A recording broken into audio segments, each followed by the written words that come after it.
Tim Sweeney emailed Gabe Newell calling Valve words we won't say because we're a family show over here over Steam policies, to which Valve's COO simply replied with, "You mad, bro?" Ooh, got him.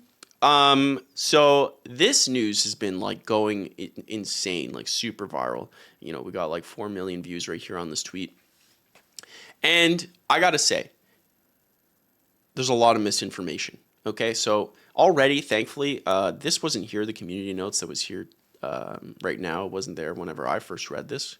Because like immediately what I did was I opened the article and then I read the docs.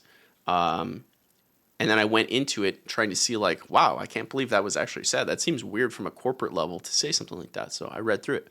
And so we could see here in the community notes, it says, while Scott Lynch, the CEO of Valve, did reply with, "You mad, bro?" the post implies that Tim Sweeney was the recipient of this message. However, the email recipient was actually listed as Eric Johnson and Gabe Newell with a CC. And we can see this when we go over to the document. This is exactly what I did. Like the image was linked on Twitter. You can see the reply, "You mad, bro," by Scott, but it's to Eric, CC, Gabe. Here's the original email from Tim Sweeney to Gabe and Eric. So what is with gaming journalists constantly having to change things in clickbait headline articles that is completely fabricated? Thank God for community notes, because it's like, I was triggered just seeing it. That's why I wanted to talk about it this week, because I hate that. Why you guys change that? Also, here's the thing. Prison Sacks, you bring up an excellent piece of information that I'd like to plunge into, because I would agree Valve has been incredible.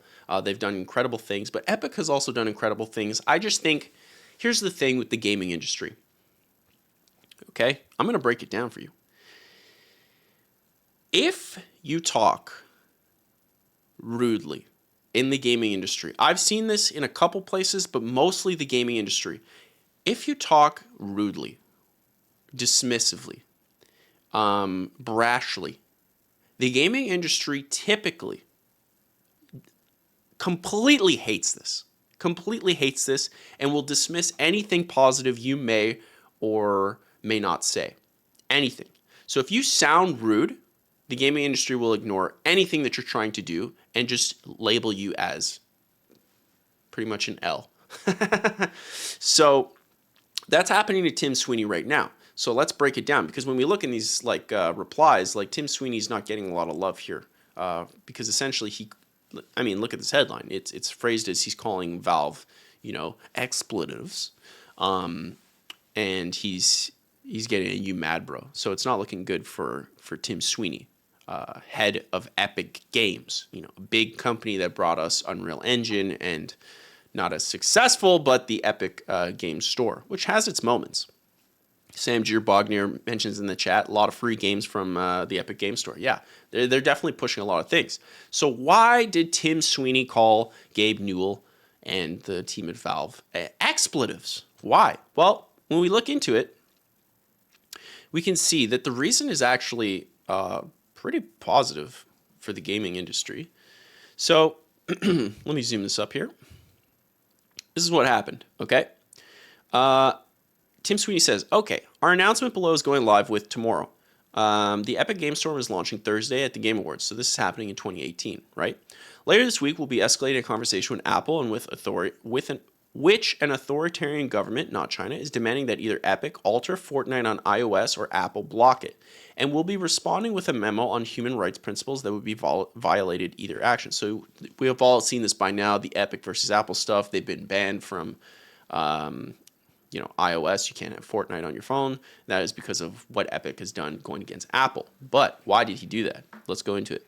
"We'll be refusing and asking Apple to either continue to carrying Fortnite or permit Epic to distribute it directly to customers through an enterprise certificate and escalate it as needed. Fortnite is consistently a top grossing game on iOS." So Apple obviously is a $1 trillion company. They didn't care. But this is where it gets juicy, chat. This is where it gets juicy. So the question of open platforms and store economics will be foremost on Apple execs' minds this week. I believe the best outcome can be achieved if Apple speedily concludes that the combination of App Store monopoly and 30% fees is untenable and that opening iOS is best stop-loss strategy. Okay, so now we're getting into the nitty-gritty here, because then he says, right now, you expletives, this is to Valve, are telling the world that the strong and powerful get special terms while 30% for the little people. So what's happening here is on Valve Steam. When you buy something on Steam, essentially Valve takes a 30% cut. But that's not the full story, because what happens is the 30% cut is such a significant amount. I mean, that's a third of your revenue, right? You sell a game, a third of it is going to Steam. So what happens there is the big companies say, yeah, no. We got the big games, and if you want to sell the big games, well, you got to work with us. We're not doing 30%. So what happens is the big companies get a much better rate, and they basically negotiate a much better rate. We don't know what that rate is, but I can guarantee you it's not 30%. So what's wrong with that? Well, what's wrong with that is the smaller guys who don't have as much negotiating power can't do that. So that's the problem that Tim Sweeney's really getting at, although he prefaced it in a rude way, so he's being insanely dismissed, especially with a "you mad, bro." We're all in a prolonged battle if Apple tries to keep their monopoly in 30% by cutting backroom deals with big publishers keeping quiet. So this is exactly what I just mentioned, right? These are the backroom deals I'm talking about. You know, companies like, I can't say a company because I can't guarantee you, but big companies go in, they say, look, we're not paying 30%, drop it to this rate, and we'll put our game on your platform. That's what happens. But if it's at a set rate where it's open, which is what Tim Sweeney is advocating, why not give all developers a better deal? What better way is there to convince Apple quickly that their model is now untenable? And if we scroll down here, we can see this is exactly what the Epic Game Store does to this day. All developers earn 88%, which means Epic's Game Store only takes 12%. And if you're using the Unreal Engine, Epic will cover 5% engine royalties for sales of the Epic Game Stores out of Epic's 12%. So essentially, Epic's entire thing, Tim Sweeney, CEO of Epic Games' entire thing is, hey, we're fighting Apple for being a giant monopoly with this 30% tax that only the big rich companies can negotiate with, and the little guys can't do anything and take a third of their revenue away. You guys are doing the same thing in a world where you're insanely rich. Why don't you just drop it down to a 12% like we are to make it open, so that way we can all negotiate against Apple to reduce it at a better rate so everybody wins, because they're already making a huge amount of money with 12%. Epic Games has seen that 12% is good for them. I mean, they're a successful company. They have Fortnite. They have all that stuff, the Unreal Engine, and they're arguing that Valve could do the exact same with all of this is not just a cut on the games, this is a cut on the microtransactions, DLC, all that stuff. And if everybody does that, then the argument for Apple doing 30% becomes a lot less tenable.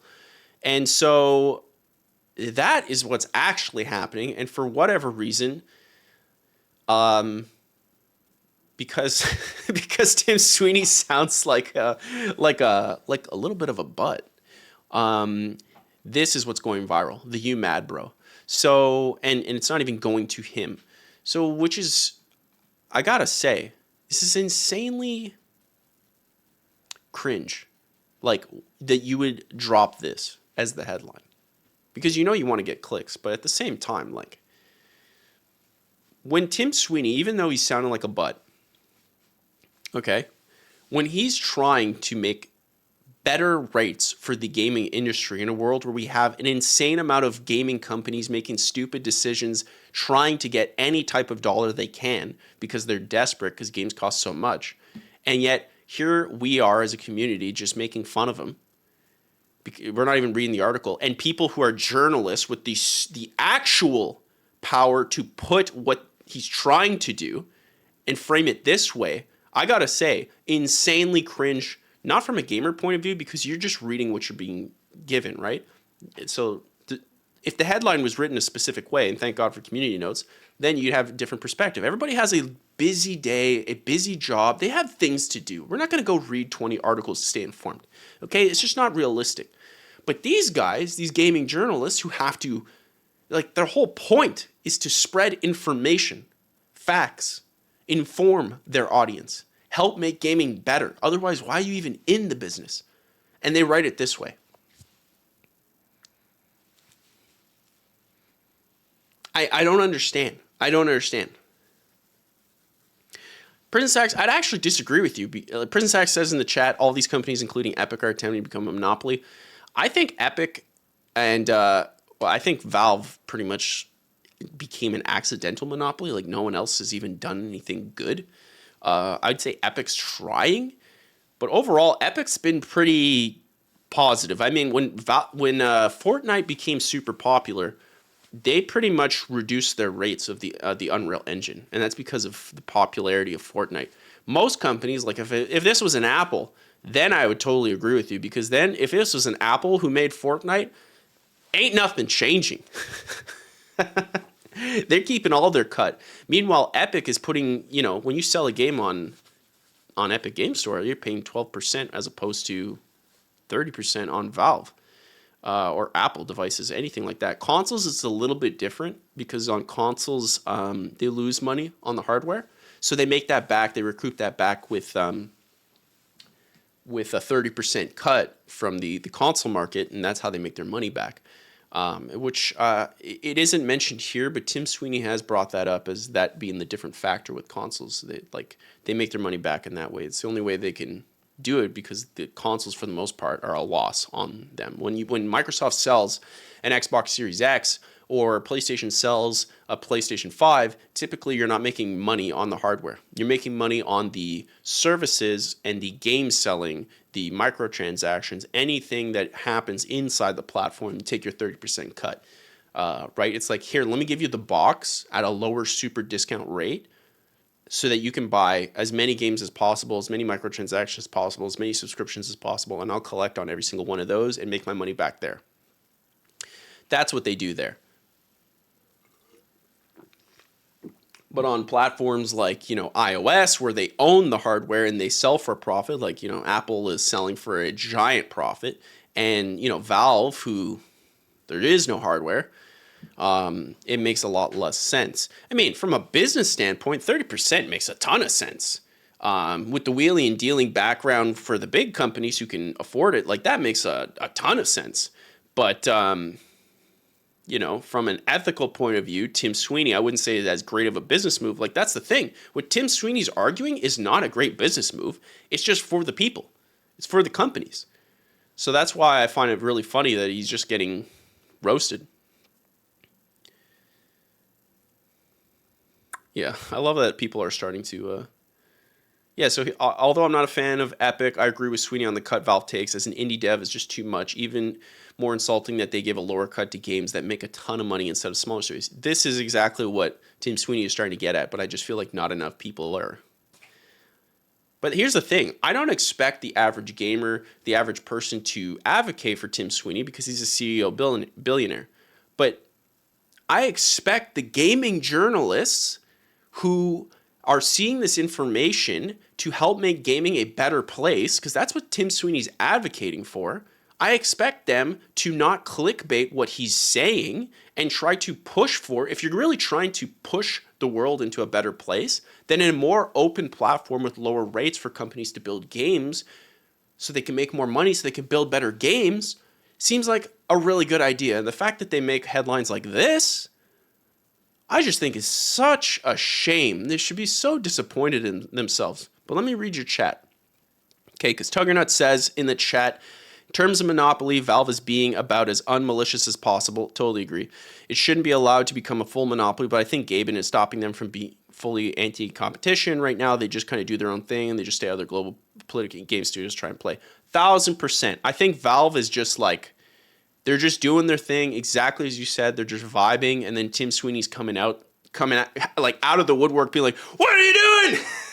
Like, he's got a point, but they're also just like, "Yo, bro, chill. Why are you mad?" So I think that's what's happening there. Prison Sack says in the chat, this Robin Hood attitude is an attempt to gain consumer trust. I personally believe that if Epic became top dog, they would engage in similar practices. That remains to be seen. That you could be right. You could be right, Prison Sacks. But I think if they make it to top dog while getting everybody down to 12% revenue cut, I think that's a net positive for everybody. I mean, Valve's still making a huge cut. People aren't going to the Epic Game Store because, quite simply, Steam is a better product. So the better product will win. Like, no one's using Ubisoft's thing, EA's thing. They're just not. Good old games is being used a little bit, but not as much as Steam, and that's because Steam makes a better product overall. And so that's the thing. If everybody's at the 12%, like right now, that's an edge for Epic, and it's still not enough to get people to go over to the Epic Game Store because you need the people there first. So that's why he thinks it's important for Valve to do it, and then they get to push Apple, who's the true monopoly here, which is kind of insane. But, you know, Apple's going to take their Apple tax. Let me keep reading these. Tuggernaut says, I don't think Valve has to attempt to gain consumer trust. They've held the same values for their entire existence. It was a ruse. They would have dropped it now. The cut is definitely crazy, but I think Valve isn't trying to hide anything. They're just playing the game like 1,000%. At the end of the day, right? Like, Valve is a business. They have employees to pay. They have a lot of stuff that they want to do. And 30%, like I said, from a business point of view, from a Valve point of view, is good. It makes total sense. Apple's doing it. It makes a lot of sense. It's pretty standard for the industry. Like I said, Xbox, PlayStation, they're doing it, although they have their reasons for like the console price, like the loss they're taking on the hardware, but it makes total sense for them. Like I said, just, you know, Tim Sweeney's coming out the woodwork, just being like, yo, we could do better for the industry. You don't have to just think about profit. And I think his reasoning is, Valve, you guys are rich, like very rich. This won't hurt you, I don't think. Like, it's obviously going to be less revenue, but it shouldn't be that significant. What else we got here? Sanju Bogner, in summary, PC Gamer, very cringe. Yeah, I got to say, PC Gamer, do better. Like, what is that? What kind of article is that? What type of headline is that? Absolutely. I know you're going for the click, but come on. You can go for clickbait in a much more interesting way. There's way more interesting way that's more beneficial to the industry. Because at the end of the day, like, we don't want to be against the thing that helps people, even if the person coming up with the idea is coming off very strong and a little harsh. Tuggernut says, I'll admit I'm biased towards Valve, though. I admire the company structure, and I think Gabe is a great company leader. Totally agree with you. I mean, Gabe has done a lot for Gabe and Valve, the people of Valve. They've done a lot for the gaming industry. Like, Steam, you know, what Tim Sweeney's saying one thing to help the industry, which is true, and Tim Sweeney has helped the industry as well in huge ways with the Unreal Engine and things like Fortnite, creator tools, all these things. But like, let's call a spade here. Like, Valve has been pretty influential to the industry, and it's essentially made, like, you know, buying games online a thing. Like, but before Valve, there was no launcher. You bought games, and sometimes they worked, sometimes they didn't. Valve, like, simplified that whole entire process, and that's been fantastic. We got things like the Steam Deck. It's been fantastic. So, you know, I think Valve at the end of the day is a great company, and I think the conversations they're having are probably great behind the scenes that we don't get to see. I just think really the problem here is on PC Gamer and the way they worded it, because even with a you mad bro, an internal you mad bro, right? It wasn't for the public. It was just meant internally within Valve. I don't know. It's just a weird thing to make be a thing. X Bacon Gaming. I use Epic some, but it's kind of quiet over there. Nobody hangs out on Epic. I trust Valve more. Prison Sacks. They have proven themselves. Epic cashback is awesome. I've gotten a couple. Yeah, I think Epic is really trying. It's just, to me, if I had to be honest, I think really, like, the problem with Epic is they don't have the community aspect. Like, the mods and all that stuff aren't super seamless over there. I think that would help a lot, and I would get on that ASAP, because I think the UI, the UX is kind of nice on the Epic Game Store. They have a lot of cool things happening there, and they're definitely trying.